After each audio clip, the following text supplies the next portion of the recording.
Hello and welcome to this special episode where we try and understand the secret sauce to a happy and content life from an enlightened soul. We have all spent countless hours pondering over the concept of happiness, how to achieve it, how to retain it when we find it. Many such questions have plagued each of us at some point in our lives. And in this episode, we aim to answer all these questions and more. Hi, I'm Dr. Aditi Govitrikar, and today I'm about to meet a man who, in his own words, started with nothing, became something, achieved everything, only to realize we are nothing. After 25 years of achieving his goals and worldly successes, he realized that life was not just about accumulating wealth. This is when he opened 3 destitute homes spread across Bengaluru that today take care for over 800 homeless and needy people, their food, clothing, and medical care. They are a part of his family. He got this realization that he was not the name he had been living with for the past 48 years, but the divine soul, and this brought about a metamorphosis in him. Thus, he transformed his name to AiR, Atman in Ravi. Since then, AiR has devoted his life to reaching out to others and assisting them in overcoming their ignorance and awakening them to the truth.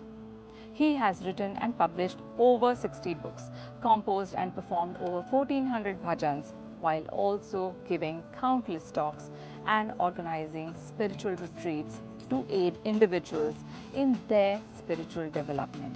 Let's hear from him the learnings he has accumulated over the years and the philosophies he lives by today.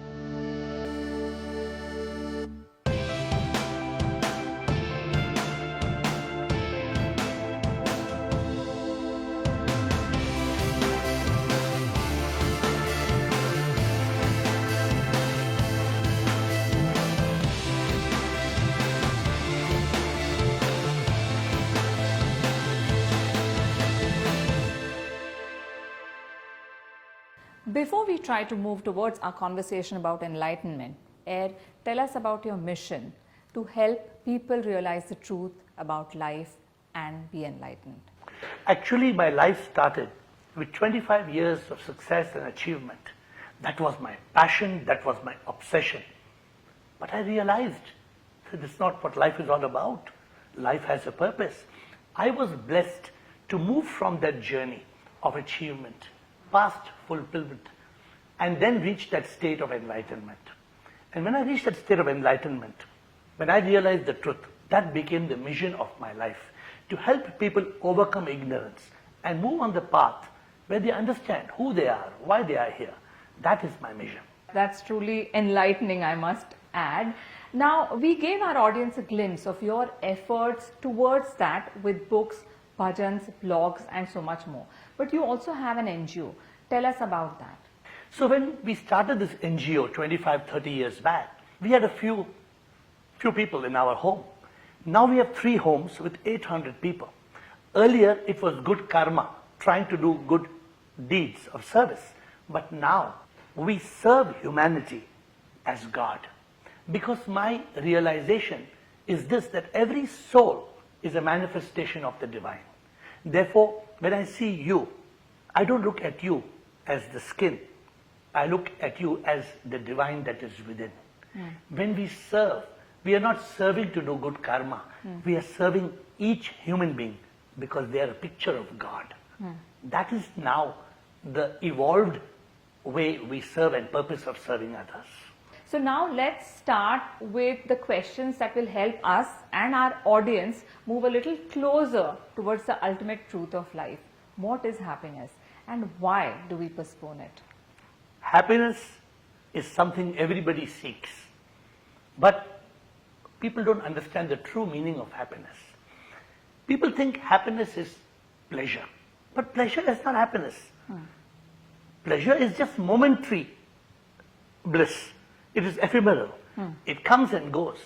And therefore, while everybody wants happiness, they don't understand that happiness is actually in this moment. Can you be happy in a yesterday that is gone? Can you be happy in tomorrow, which is not yet born? But we're all the time thinking of how I will be happy tomorrow. How can I be with somebody who will give me happiness? How can I achieve this product, this new gadget, this new mobile phone? Yeah. But this is not real happiness. Therefore, happiness has three peaks.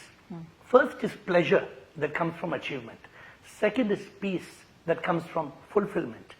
But the third is when you achieve the ultimate purpose of life. Then you are liberated from all suffering and you reach that state of ananda, that state of eternal bliss and peace. Satchidananda. Satchidananda, that state of ananda which is in the consciousness of satya or truth. Absolutely. Now, I've also read your few books, and SIP is something that you mentioned. Now, in the real world, SIP stands for, everybody knows, Systemic Investment Planning. You have given a different meaning to it. Let's talk about this, because that's a concept that really got my thinking juices flowing. Let's talk about SIP. You know, Aditi, when the moment we talk of God, if I tell you God, in your mind, you would have Ganesha, Shiva, Krishna, Hanuman. A Christian will say Jesus Christ.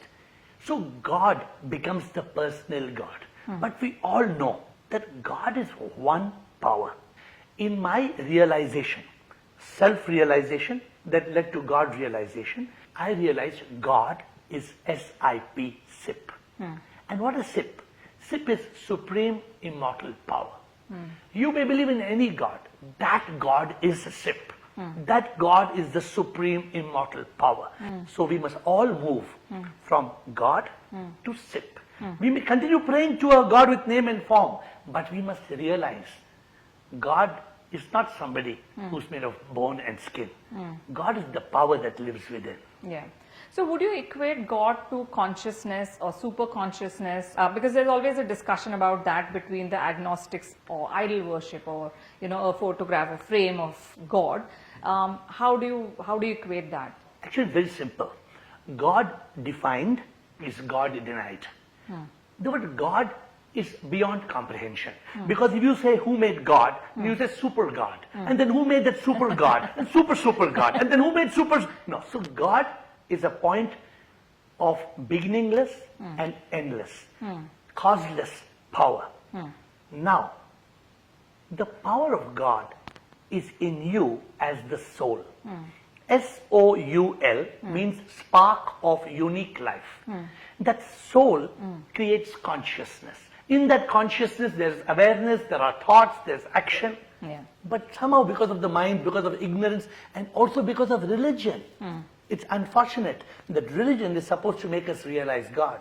But as long as we don't evolve from religion to spirituality, we will never realize God. Now, coming to my next question, there's so much pain and agony. You mentioned SIP, and that SIP is present in each and every one of us. Why then there is pain and agony, and how to overcome it? Suffering is essentially caused by karma. But what is the suffering? We experience a triple suffering. Pain of the body, misery of the mind, and agony of the ego. Now, pain of the body, we all will fall as we grow tall. As kids, we hurt ourselves. But the problem is not in physical pain. The problem is in the misery of the mind. How to overcome fear, worry, stress, anxiety. How often we hear people going through a depression. Now that is caused by the mind.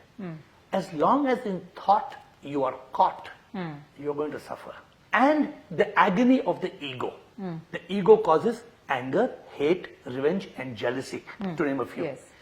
When we realize we are SIP, we know we are not this body, we are not the mind, and this ego is a false identity.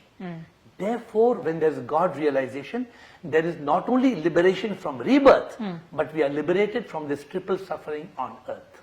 Absolutely. Now, in today, they say it's Kali Yuga, and success plays a very big role. As we are growing up, we are told that, a certain amount of money in your account means you're successful, or if you are feared or, so to say, powerful, then you're successful. What, according to you, is real success? Actually, we have completely misunderstood the meaning of success. Now, success for me is different from success for you. To a politician, he wants to be prime minister or president. To a corporate leader, he wants to be on the Forbes list of being the richest in the world. To a teacher, it's success of the students. To an artist, it's a painting. But remember one thing, The objective of success is actually not success, is actually happiness. In fact, happiness is success.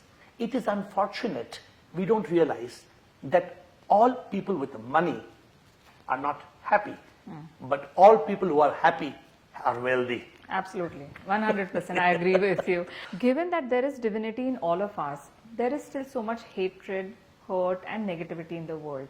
Why is that, and how can we change that? Have you ever taken your hand and slapped yourself? The right hand never hits the left hand because the right hand knows this is me and this is me. But as long as we don't realize we are not this body that we wear, we are the ones that wear the body. We are the divine soul. I think I'm different from you. And the moment I think I'm different from you, then there is hate, there is revenge, there is jealousy. But what is the truth? The truth is I'm not this body. When I was born, was this body there? There was no body. I was conceived. Yeah. Then the body was formed in the womb of my mother. Yeah. When we get this realization, known as enlightenment, that I am not this body, when we go in search of the mind and we find that there is no mind, then we wonder, what is this ego? What is me and you? This is self-realization, that I am a spark of unique life, a soul, you are a soul, you are a spark of unique life, and in reality, we are not separate, we are one. The moment we are one, then there's no hate, there's no anger, there's no revenge, there's no jealousy. In fact, there could be world peace. The realization that I am a different person. How does one start the journey towards this realization? So it's very simple.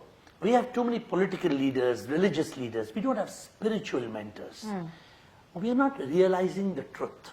See, we are teaching our children to be successful. Then how will children ever realize the truth? Yeah. So whatever you've been taught, you will teach your kids, I teach my kids. We need what is known as enlightenment. We are enveloped in darkness of ignorance. This ignorance has to be overcome. That's why I said if we have good spiritual masters who can help us realize the truth about life, then we'll have no ignorance. If there is no ignorance, there is no hate, revenge, jealousy, there is no fear, worry. All these negative, toxic emotions, thoughts will disappear from our life. Right. So I think what is important for us, audience, to realize is that seeking truth or seeking to be on this journey of enlightenment, that is the beginning of the journey per se, to acknowledge that yes, right now I'm feeling negativity, I am being hurt or insulted, which to an extent is a superficial way of being, but to go beyond that to understand who we are, who people around us are, to really achieve world peace, and then to inculcate the same in children. Am I right? Absolutely. I think what you touched upon, we must work towards realization of the truth. This realization is enlightenment. Somehow we think enlightenment is a big word. No. Why can't we accept the reality called death? When you tell somebody, you talk about death, they don't want to talk. Why? Death is certain. But will you die? You will not die. The body will die. Why don't we understand this? We tell people, he passed away. We say R.I.P. Now what is R.I.P.? Rest in peace. Who will rest in peace? The person who's dead, he's already pieces. Our goal is realization of the truth. It's not religion. All religions are good. But we have to go beyond religion. We have to go beyond just a God to understand who is this power, what is this power, what is life, what is death, what is the purpose of our existence. How much of money you may make, how much of success you may achieve. You can't take a pin with you. You know it and I know it. But an 80-year-old man is still worried, how much money in my bank account? He may be dying tomorrow. Yeah. But he doesn't understand, doesn't realize it. So how does one get over the attachment of worldly things or earthly things? I mean, intellectually one gets it. But you step out and I don't find my shoes. I will again go like, oh my God, where am I? There comes the attachment. So how does one get out of it? So there are two or three things. One, to be in a state of consciousness. Because in a state of consciousness, if my shoe is lost, not the end of the world. But if you're in a state of mind, then your mind gets angry, upset. Who took my shoe? Where did it go? It was my favorite shoe. So, one, we must be in consciousness. Two, people have knowledge, but knowledge they get in college. They don't have realization. Realization is, I come with nothing and I go with nothing. This is the truth now. Nobody is the man. You said you have attachments. This attachment is a cause of misery. If we are attached, then we have expectations. If we have expectations, we have disappointments. We don't want to be unhappy, but we are making ourselves unhappy. Yeah. So this needs realization. This needs consciousness. This needs moving from this fast-paced material world to a beautiful, simple, peaceful, spiritual world. Thank you so much. Any parting words? I know you spoke a lot and it has been very, very enlightening, but just a few last words that you want to leave our audience with. We spoke so much, but the essence of what we spoke is this. Why did we come to earth? What is the purpose of a human birth? Why am I not a dog or a frog, a butterfly, a bee or a tree? Because a human being has a purpose. The purpose of life is to discover the purpose of life. And the purpose is this, not just to live, laugh, and to die. Before I die, I must find out who am I. I'm not this body. This body was a zygote, then it was born, one day it will grow old, and it will die. But I will not die. Therefore, the purpose of our life on earth is to realize that in that final moment called death, there are one of two things. If I am not enlightened that I am the soul, then I, the body will die, but I, the me, the mind and ego, will carry karma and come back in another birth on earth. But if I realize I am the divine soul, if I achieve that goal, then I will be liberated from the cycle of rebirth and united with the divine. These are my parting words. That we, even the Katha Upanishad talks of it, our goal to realize we are the soul, to be liberated and to be united. That was indeed very well put. Thank you so much for taking out time and helping me and our audience to get a little closer to truth and the secret of life here. Now, it has truly been an amazing experience to see the world from your point of view. And I'm sure the audience will benefit as much as I did.